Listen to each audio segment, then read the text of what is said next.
Hey guys, and welcome to a new video. So you saw the title. We are going to be making a VCO today. For those unfamiliar with synthesizers or digital electronic music stuff, that is a voltage controlled oscillator. So it doesn't really matter if you don't understand what that is. Hopefully by the end of this video you'll have a good understanding of what that is. And to demonstrate what that is and how it works, I have my synthesizer here in front of me. So a VCO is kind of like the heart of an analog synthesizer. So on this synth I have, you've got two main VCOs here. And basically what these are just continuously running oscillators which generate sounds at particular frequencies, which you can set based on these little knobs here. But more critically, you can also set them by putting in a specific voltage, and out of that you will get a specific note, hence the voltage controlled part of it being a voltage controlled oscillator. So what I'm going to attempt to build is basically one of these in this video. So it's not going to look anything like this, it's just going to look like a bunch of wires and components on a board, but it'll do more or less the same kind of thing. You'll be able to put in voltages, change those voltages, and you'll be able to get different frequencies of sounds out of it. So I can give you a quick demo of what something like this sounds like. So if I have my my oscillator here set, so I have it set to a certain frequency. So if I turn up my output gain, you should be able to start hearing that come through.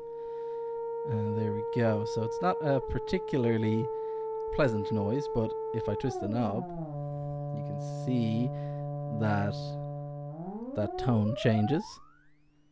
It can go really high and it can go quite low.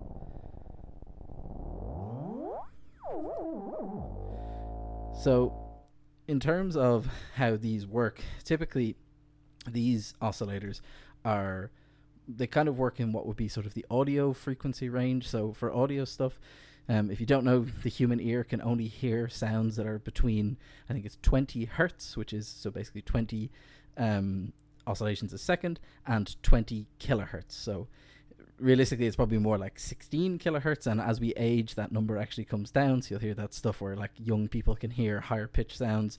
So as your ear, as you age, it actually changes. So typically these kinds of oscillators would generate sounds that are between about 20 and 20,000 hertz. And that's fine, that's kind of your audio range. But there's actually another class of oscillator which I want to talk about, because it actually mimics a little bit closer the oscillator that I'm going to be building today. And that is over here. So that's this guy. And this is what is called an LFO, which is essentially, it's an LFO, it's a low frequency oscillator. And what that actually is it's basically just a VCO, except it's specifically tuned to work at very low frequencies. You might wonder why that's useful. And so I'm going to give you a little primer just on kind of synth stuff and why that's useful, because while they both are a type of VCO, they have very different jobs. And what I'm going to be building today, so the circuit that I'm going to be assembling, is something that's actually probably a bit closer to an LFO than it is a normal VCO. The one I'm building is kind of limited in its frequency range. It doesn't quite reach up to the higher frequencies that this guy can do. That'll come later. But yeah, so for now, I'm going to basically be building one of these LFOs. So I can kind of show you why you might want something like that. So we saw this. If I crack up my volume again, we've got, these variable frequencies, but that's just a single tone. Can't really do anything with that. So what we're going to want to do is we're going to want to be able to control that. So what I can do over here with my LFO is I can change the frequency that the LFO operates at. You can actually see that frequency based on this little blue LED that's flashing here. So if I get my little patch cables here, so these are all the ins and outs of all the different parts of this, and the patch cables let you plug them into each other so you can change what the synth does by default. So what I'm going to do is I'm going to take the LFO's output, which you see here is just this little pulse that runs, it's running quite slowly, and I'm going to plug it into the output amplifier stage. So what it's going to do is its pulsing is going to turn the amplifier on and off at a specific frequency, and each time it turns on you're going to hear a note of this guy. So let's try that out and see what happens.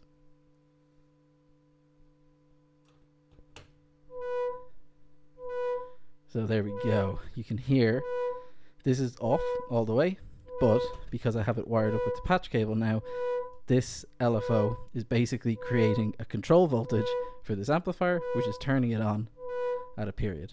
And you can see it matches this little LED flashing.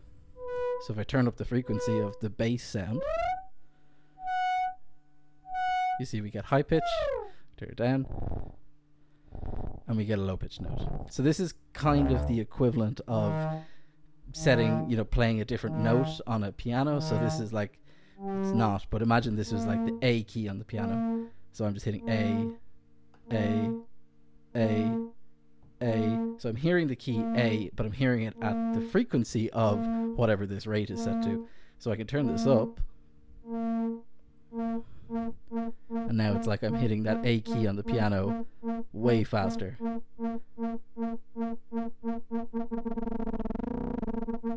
And then I can turn it way down as well.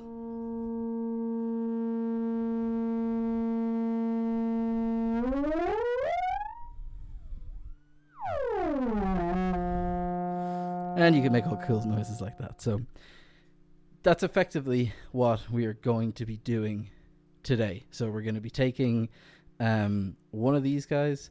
So basically we're going to be taking... Hold on, let me turn this off. The noises do get difficult to hear over. So basically what we're going to be doing is we're going to be putting together all the basic electronics that make up one of these little low frequency oscillators. So I'm going to show you, the next thing I'm going to show you is I'm going to hop over to the computer and I'm going to show you what the circuit looks like. I'm going to explain a little bit about how it works under the hood, and also I'll show you the simulations and stuff like that. Then I got to get the components for it, put it all together and test it out in the real world. Yeah, so that's all coming up. Yeah, so stick around and you guys can watch that.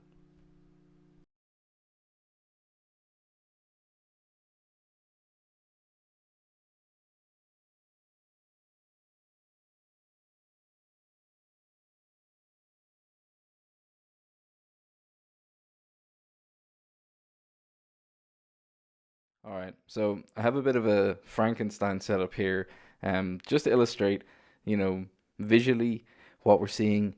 I'm trying to match that with the sounds in terms of, the signals that we're going to be generating. So very typical types of signals you'll get in an analog synth. You'll get things like square waves and you get things like triangle waves. So it's all well and good to see what they see what they look like, and I think I did a video before where I had my little mini oscilloscope here and I was showing what different kinds of signals look like. But I think in terms of the audio world, it makes sense if you have it hooked up to a speaker where you can actually listen to what that sounds like. So I'm going to turn on the speaker here, and I've got this little signal generator guy hooked up here. So the output of this is hooked up to the speaker, so you'll be able to hear what the sound wave actually sounds like, and then with the little oscilloscope here you'll also be able to see what that wave actually looks like as well. So I'm going to turn it on and I'll give you guys a closer look at the oscilloscope, and I can mess around with the knobs and you'll be able to see what the frequency changing looks like, and you'll be able to also hear it at the same time as well. So let's turn this guy on. It's not the most pleasant sound now in the world, I'll warn you, but it's good for kind of illustration.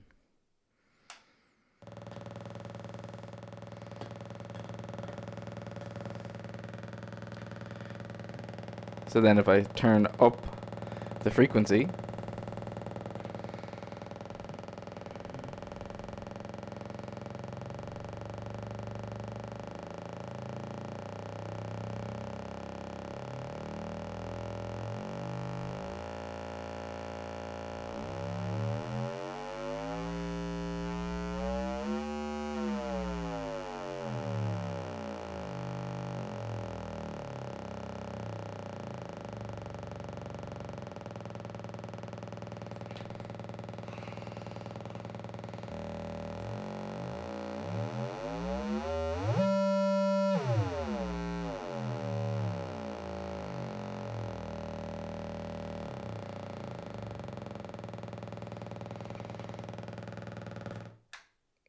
wonderful.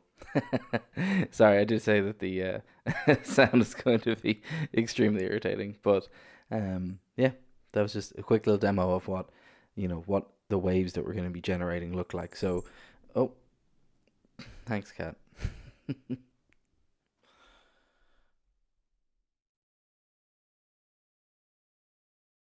Hey, Kat. You helping? Yeah? Or are you just getting in the way?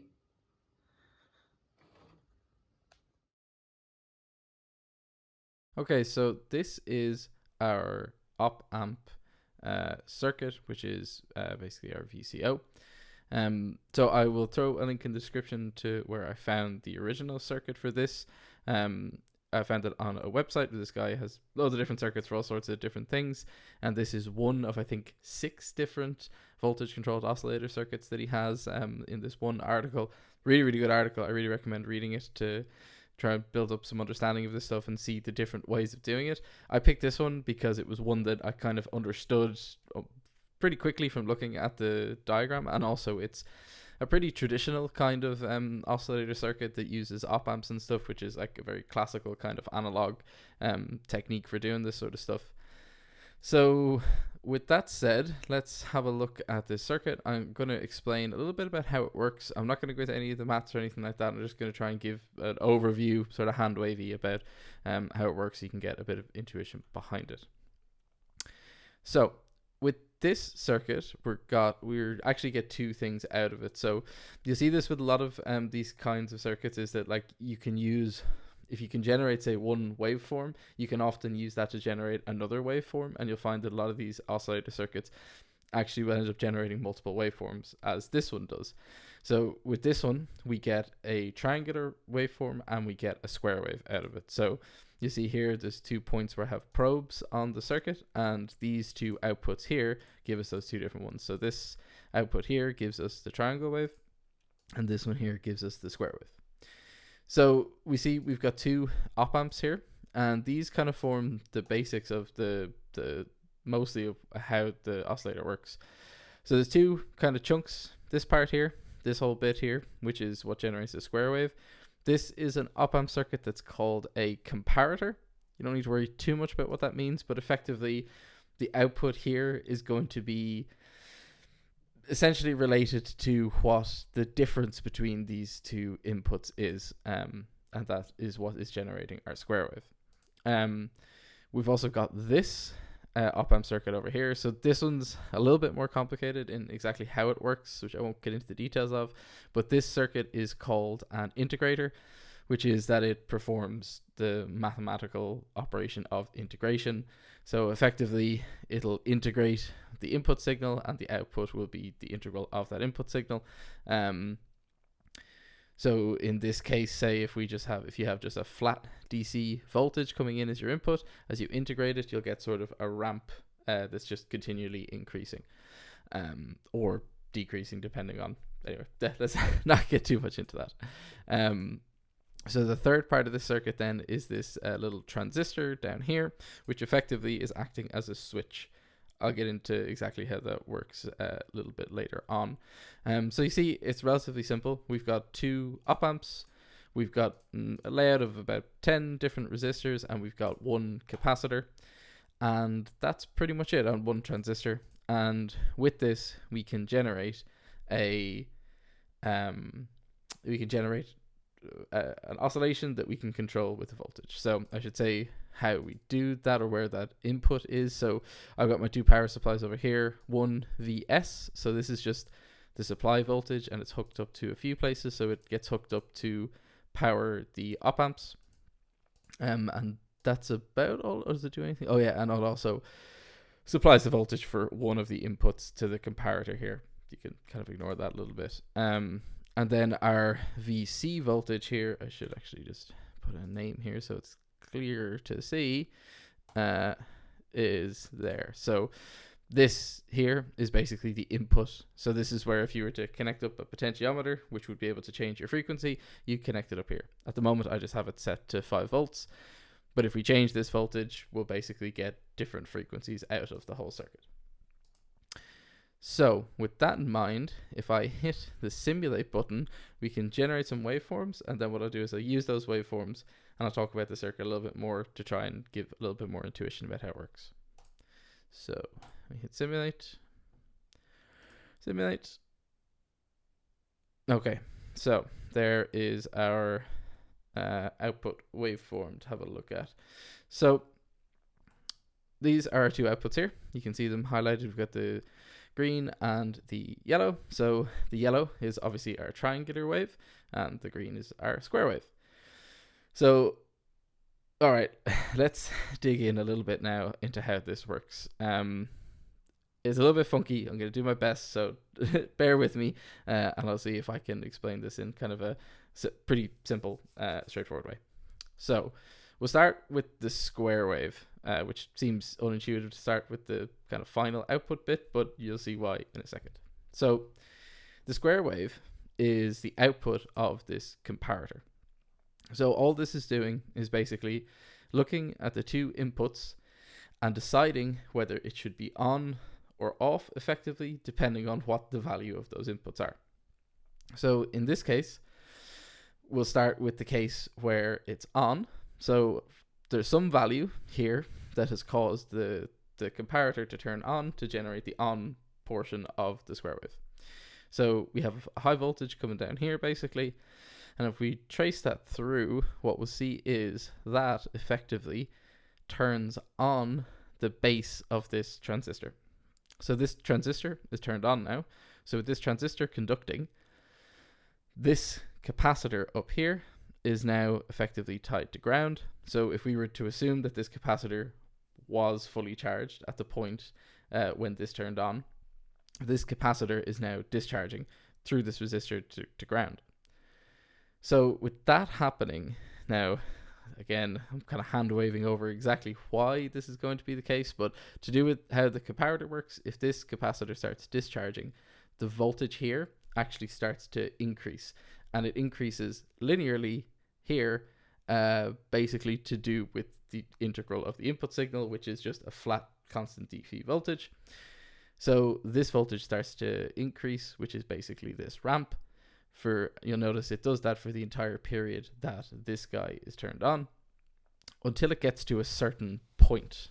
So at some point, the output voltage here being applied across the two inputs of the comparator causes the comparator to now turn off.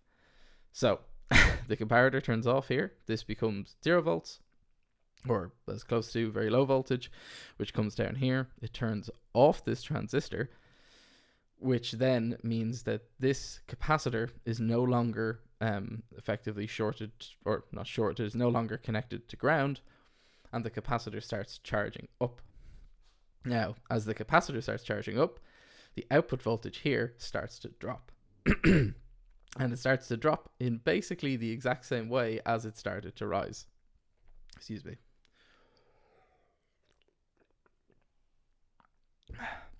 So we basically end up with this falling edge of our triangular wave. And then at some point, this voltage drop hits a bottom point here where it causes the comparator to turn back on, which leads to the high voltage of the output of the square wave, which gets fed back around to here, which does the whole dance over and over again. And that's effectively how we are generating our two waves. So there's a couple of things here that seem really strange, and they're completely unintuitive, and that is that both waves depend on each other to be generated, but they're they're self-propagating, which is really strange and unintuitive. It doesn't feel like it should work, but it does. And often when you think about these kind of things, you're like, well, how does that start? And there's a lot you can dig into about how these things work, but to do with like electrical noise and stuff, you see like in really accurate simulations where you'll have like a starting point where it's all really fuzzy, and then suddenly it kind of balloons up into this regular repeating pattern, which is what we're seeing here. So it is a bit mad, but you kind of just have to trust that this is how it works basically. And yeah, the two signals essentially kind of bootstrap each other, and that keeps the whole thing oscillating in this cycle where we're able to tap into these two different outputs and get the two different signals out, which is pretty cool. This is a pretty common thing. You'll see this in a lot of electronics, where sort of these unintuitive little effects that only work when everything's running continuously, which is kind of mad, but it's also quite cool.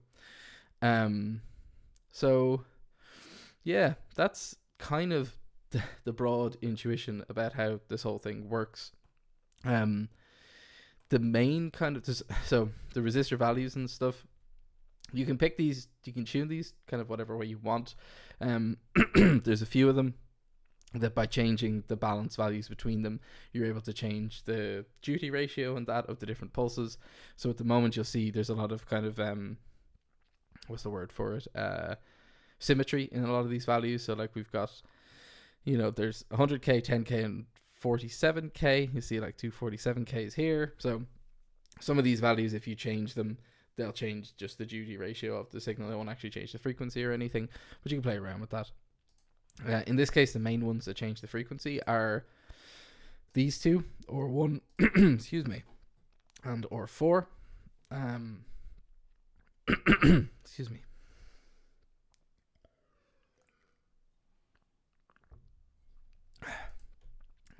The other thing that changes the value then is this capacitor up here, which changes the frequency. So effectively, these two resistors and this capacitor form the RC constant, which kind of sets the frequency for the whole thing, really. So you can modify these values and that will change the frequency, which kind of makes sense because essentially the frequency of this entire thing is based on how quickly this capacitor can charge and discharge, and how frequently it can charge and discharge is based on its own capacitance and also the resistors that it uses to charge and to discharge. So this resistor will define how fast it can discharge. So yeah, that's basically how we can tune the circuit based on frequency. But it is somewhat limited. You will get kind of a limited frequency range with this thing. There's also stuff to do with op amps themselves have limits, things to do with slewing rate, which I'm definitely not talking about in this video. But yeah, there's a lot of different factors. Like basically op amps can only respond certain frequencies. You have to get special high frequency op amps for certain applications, things like that. So there's a whole load of stuff going on here. But that was just a basic overview of how this works, or how it should work anyway. And how we can get the two different waves out of it. So I'm going to physically build this now. I'm going to plug it in and I'm going to show you guys and you can listen to it. And then I'm going to leave it here for this video, I think. So yes, let's build it and have a listen. Alright guys, it's a little bit later than I thought it was going to be. It's actually been a couple of weeks. I had to wait on ordering parts and I can't just blame it on that. In the meantime, a certain Nintendo Switch game came out, which I'm unashamed to say I've put over 50 hours into in the first 12 days of playing it. So that's pretty much all I've been doing. I haven't been doing much of this stuff. But we're back, and we have our voltage controlled oscillator built here. And as you can see from the lovely little image on my oscilloscope, it is working. So this might look a little bit crazy and it is kind of messy, but it is the same circuit that we had a look at in the last video. It's relatively straightforward. There's an op amp, there's some resistors, there's a capacitor, and there's a little BJT. And that's about it. Most of the mess that looks crazy on this is just because it's just done up with jumper wires to quickly prototype it. But it does actually work, and yeah, we can listen to it and see what it sounds like. So first of all, we can see our waveform that we have here. So this is currently set to the triangular waveform, if that would ever focus. But anyway, I also have a little switch here, which you can see when I flick the switch, it turns into the square wave, which is kind of nice. Triangle wave, square wave, and that works. And then also with this little potentiometer. So this potentiometer is basically just controlling the control voltage. So when I adjust the voltage here, we can see our frequency changes. So I can turn frequency up, I can turn the frequency down, and yeah, that works. So I have it connected up here with a couple of leads here. I have it connected up to my speaker, which is just off camera here. So I'm going to turn that on and we can have a listen to it. And we change frequency and we'll flick the switch and, you know, see what we get. So let's see what happens. Hopefully this will come across on the microphone. Okay, we have a tone. So that's our triangle wave. And we can change the frequency. So that's up. That's about 1 kilohertz. And then we can drop it down to a little bit Go a bit lower. See how low we get. That's about as low as it'll go, and that's about 60, 70 hertz or so, and then it breaks off when we go lower than that. So, and we can change then our sound. So we go to our square wave. Oop. That's a lot louder. It's one of the quirks of this design is that the triangular wave amplitude is a lot smaller than the square wave. So when you switch the square wave, it's going to sound louder. But yeah, there we go. We've got our square wave. Change the frequency of it. Flick the switch. Back to our triangle wave. Square wave. So it's kind of hard to tell because the sound...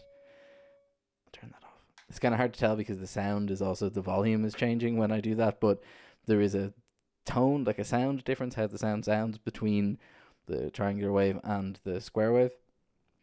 So, yeah, it's just a little bit of a nuance there. Now, let's see, anything so I did change some stuff. So the eagle-eyed among you will have noticed in the last section of this where I was talking about the design of the oscillator and I was simulating it, where basically the signal, the voltage was going between 0 and some voltage, some signal peak, which was about 12 volts. Now, that in theory works and it demonstrates the oscillator, and it's also easier to power the whole system because you can just feed the op amp with plus 12 and ground. But that doesn't really work well for audio signals. So for audio signals, they're expected to be, especially one that's directly driving a speaker, it's expected to be an AC signal, so it's expected to go from 0, or so, sorry, it's supposed to be centered on 0, so it's supposed to go positive and negative. Which means you basically need a differential signal. And the reason why you do that is because that oscillates the speaker cone back and forward, and it means that the speaker cone doesn't end up just in a position where it's stuck forward or stuck backwards, which is what would happen if you ended up with like a DC offset, which you're not supposed to have. You're supposed to avoid that. So I actually had to rework this circuit slightly to work with a differential power supply. So the differential power supply I achieved here, it's really simple. It's just a voltage divider.